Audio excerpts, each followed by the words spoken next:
Bem, devido a vocês terem curtido o último vídeo contando sobre a minha história com a frustração, eu decidi contar mais uma. Por que não, né? Se você conheceu o canal por aquele vídeo, seja bem-vindo aí, já somos quase 150 e se Deus quiser podemos chegar até 1000 até o final desse ano. Bom, hoje vocês vão ouvir a minha vergonhosa história de quando eu fiquei de recuperação. Isso mesmo, se você já ficou de recuperação, sabe como é frustrante. Mas essa história tem até um final extremamente positivo. Então, antes de começar esse vídeo, 3 avisos. O primeiro é, senta direito aí, ou deita, sei lá, não faço ideia de como você está assistindo, mas sempre mantenha uma boa postura, isso é muito importante. A segunda é, beba água, cara. Você sabe que é recomendado a gente beber 2 litros de água por dia, e eu tenho certeza que a maioria não bebe nem 1 litro. E o terceiro é, me segue no Instagram, não vai custar literalmente nada pra você, mas eu acho que você deve estar pensando, mas Jean, no seu Instagram não tem nada, só umas fotos de mato, sei lá. E bem, eu sei que não tem praticamente nada lá ainda, mas eu quero deixar ele pra algo futuro, tipo projetos, e se eu tiver uma quantidade boa de seguidores, eu poderia até responder perguntas de vocês, não seria massa? Então, sem mais delongas, vamos para o vídeo.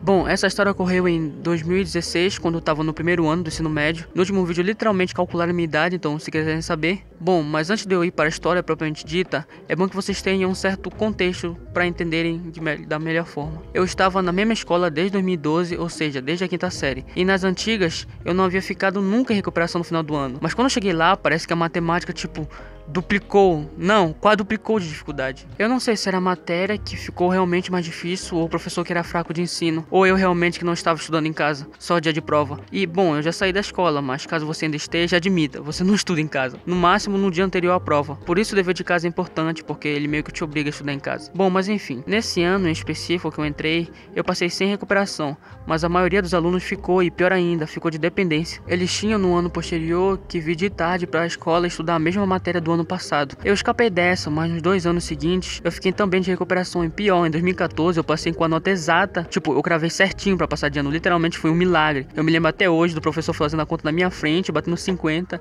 e eu chorando na mesa. Bom, na 8ª série eu não tinha nenhum problema, até porque a professora era uma ótima pessoa e tinha um bom método. Então eu cheguei no ensino médio e finalmente agora eu tinha chegado na fase Shippuden da minha vida. E aí veio novas matérias, né, literatura, sociologia, filosofia, mas o que mais me preocupava era química, física e matemática. Até porque eu pensava, se eu sou ruim em matemática, então eu não vou escapar dessas. E matemática é uma parada até mais objetiva. Física tem umas paradas meio que de interpretação, pra você saber que fórmula usar. É difícil, mas até que é divertido, quando você acerta, né? Quando você erra, dá vontade de, não sei, jogar uma maçã na testa do Newton, sei lá. Meu maior medo era que no ensino fundamental eu só me preocupava com matemática, porque era a única que eu calculava alguma coisa. Mas agora tinha mais 3. Porém, infelizmente, eu estava completamente enganado. Os professores de química e física eram gente boa. O de matemática eu já tinha muitas críticas, mas a matéria em si não é tão difícil. Realmente, matemática só é ruim no ensino fundamental e no Enem. Agora na universidade eu penso assim, né? Mas você na sua escola pode pensar diferente. Mas você deve estar pensando, mas então, se você está indo bem nas 3 matérias que seriam complicadas, o que esse vídeo tem a ver com recuperação? Bom, pois é, eu enrolo mesmo pra chegar na história, né? Desculpa. Bem, a treta foi, adivinhem, em filosofia. Sim, ela que tá sempre aparecendo aqui no canal. Antes de entrar no ensino médio eu não tinha a menor ideia do que se tratava filosofia. Ninguém me explicava exatamente o que era.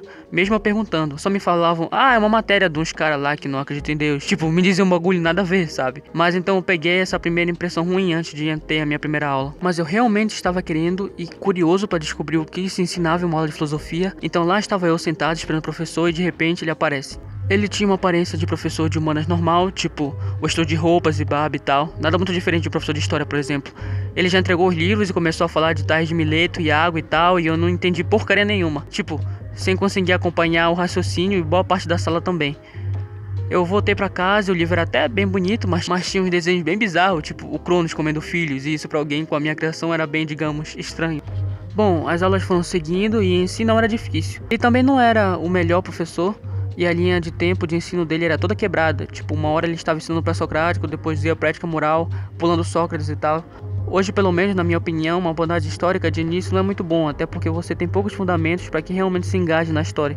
Mas como eu tava falando, as aulas dele, por mais que fossem confusas, as provas eram fáceis. Cheguei pra 4ª avaliação precisando apenas de 2,5 pontos, ou seja, moleza. E as provas eram de marcar, então não havia nenhum problema. Até que chegou a semana anterior à prova e ele chegou na sala dizendo: semana que vem vocês vão receber a certidão de óbito de vocês. Eu realmente não levei a sério aquilo, até porque faltava 2,5 pontos, então com 3 eu passava sem nenhum problema. E então vem a prova e Eu não sei explicar a sensação na época. Hoje eu faria ela de boa e até riria da facilidade, mas tipo, naquela época ela parecia estar encapetada. Até porque a metade da prova eu tinha que responder e pra quem não sabia literalmente nada, era realmente uma certidão de óbito. Eu lembro até hoje uma pergunta que dizia pra Platão quem eram os reis filósofos. Aí tipo, eu respondi Platão, Sócrates e Aristóteles. Tipo, morra sem noção. Eu me vergonho disso, gente. Todo mundo já teve uma fase ruim na vida. Bom, então ele entregou a prova no mesmo dia e eu tirei 2. Isso mesmo, por meio ponto eu não passei. Então eu tive que ir ver de novo meu resultado com a minha mãe e aí... Não, na verdade nada disso. Eu só fiquei rindo mesmo, até porque eu não sei porque eu achei engraçado. Deve ser o fato de boa parte da sala ter ficado de recuperação por meio ponto. Mas enfim, como sabem, antes da recuperação sempre tem uma olhinha que o professor dá para os alunos, falando que vai cair e tal.